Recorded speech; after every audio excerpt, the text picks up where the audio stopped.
للأسف لسه صاحي دلوقتي. الوقت متأخر جدا جدا، مش هلحق أروح الامتحان. أنا مش عارف، أنا امبارح كنت عمال أقول مش هروح الامتحان، بس ذاكرت كويس امبارح وفي الآخر نمت، بس مصحيتش بدري عشان أروح الامتحان. ادي كده تاني 20 درجة تطير. مش عارف ليه أنا من جوايا اللي هو عادي، فاهم؟ مش حاسس بحاجة مختلفة، اللي هو عادي. بس تمام تمام، أنا ما عنديش مشكلة نهائيا إن أنا ما روحتش، بس متضايق إن أنا ما صحيتش على الميعاد، فاهمين؟ كان ممكن كده كده اروح وال20 درجة تضيع، بس على الاقل كنت هحاول. بس عادي يعني، مفيش اي مشكلة، عادي.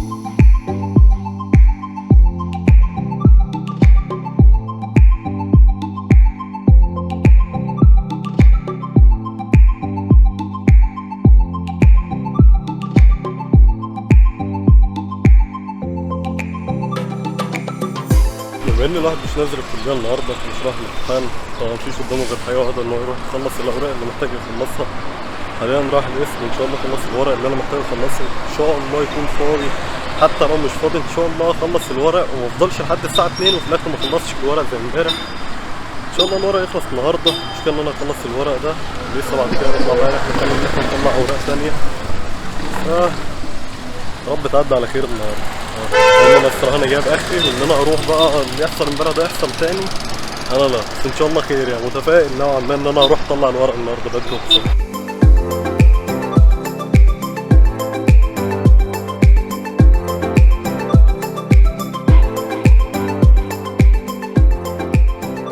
تاني يوم وما عملتش الورق، وانا غلطان ان انا نزلت اعمل ورق. مين قال ان انا محتاج الورقه دي؟ مين اللي قال كده؟ انا مش هعمل الورقه دي، انا مش عايز الورقه دي، مش نازل اعملها تاني، كفايه كده بجد. لان انا واقف من الساعه 8 وفي الاخر الساعه دلوقتي بتاع 12 الا تلت، حاجه زي كده.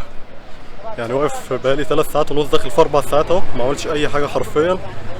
ده البطايق اتبدلت، وفي الاخر انا اسمي بدل ما كانوا قدامي 10، لا انا بقيت في الاخر خالص. وكل اللي كان جاي بدري الساعه 8 ما عملش اي حاجه، والاسامي اتلخبطت والكلام ده كله. انا خلاص يا باشا، انا مش عايز اعمل الورقه دي وهقدم ورقي كله من غير الورقه دي. مين قال ان انا محتاجها؟ مين؟ انا والله العظيم ما محتاجها ومش هعملها ومش راجع تاني عشان اعملها. انا مش كل يوم اجي اقف عشان كده، هو في اللي واقف بقاله 3 ايام و4 ايام و5 ايام، حاجات غريبه كده. انا مش راجع عشان اعمل الورقه دي تاني، والله ما عايز الورقه دي. انا مش هعملها يا جماعه، لا لا، مش هرجع انا اقف كل ده تاني. مش هقف من الساعه 8 وفي الاخر يقول لك ايه البطايق بديت مش عارف ايه، واسمي يجي في الاخر خالص. لا انا مش عايز اعمل الورق ده، مش عايز. خلاص كده انا خدت بطاقتي ومشيت. ابقى غلطان لو انا نزلت اعمل الورقه دي تاني، ابقى غلطان بجد بجد يعني. والله هقدم الورق من غيرها، انا هقدم كل ورقه من غيرها ومش عايز الورقه دي تاني. انا صح متاخر وما روحتش الامتحان، في نفس الوقت نازل هنا من الساعه 8 وما اروحش وما اخدش قصدي الورقه. في إيه يا جماعه؟ في ايه بجد؟ في ايه؟ انا مش فاهم بجد يعني. يومين ورا بعض في الاخر ما اخدش الورقه.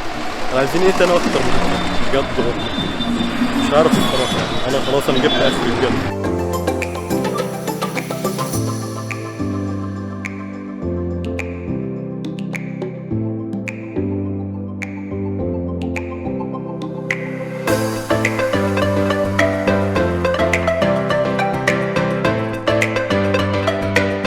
لسه راجع البيت دلوقتي، الكهرباء قطع الساعة 12. معرفش بقى تيجي امتى، تقعد 3 ساعات زي امبارح ولا لأ، ولكن أهم حاجة جبت فطار من عند عم عبده. نفطر بقى ونظبط دنيتنا. أنا مش هطلع الورقة اللي أنا كنت عايز أطلعها دي، خلاص كده هعمل كل الأوراق من غيرها. أنا مش عايزها خلاص، والله ما راح أطلعها تاني غير وقت أما أحتاجها بقى وأبقى محتاجها يعني.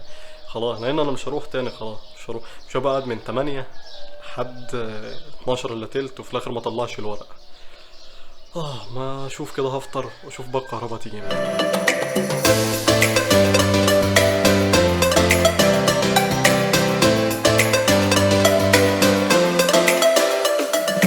شوف يا صاحبي الحظ، بس للشباب النهارده الامتحان جالكوا كان عامل ايه، عشان اطمن نفسي بقى ان انا ايه كده كده ال 20 درجه كانت ضايعه.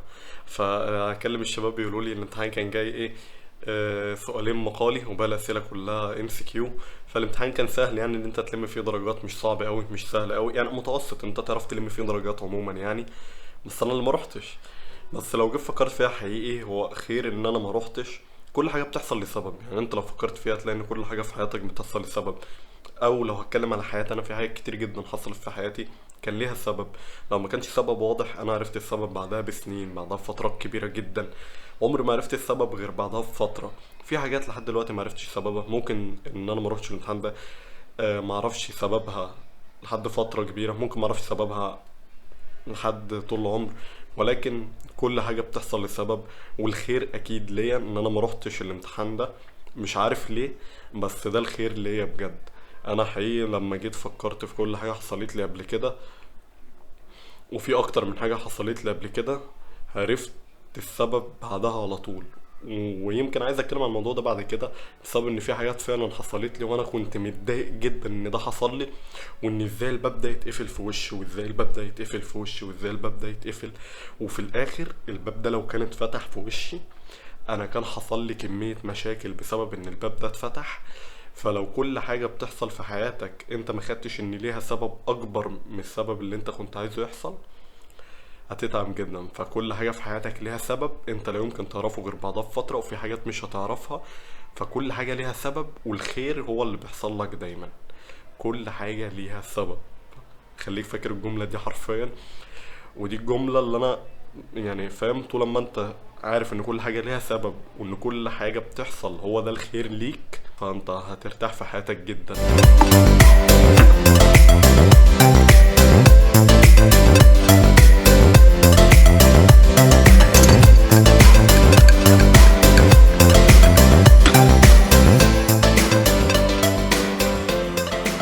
النهارده معظم اليوم ضاع بدون اي هدف، حرفيا بدون تحقيق اي حاجه كبيره.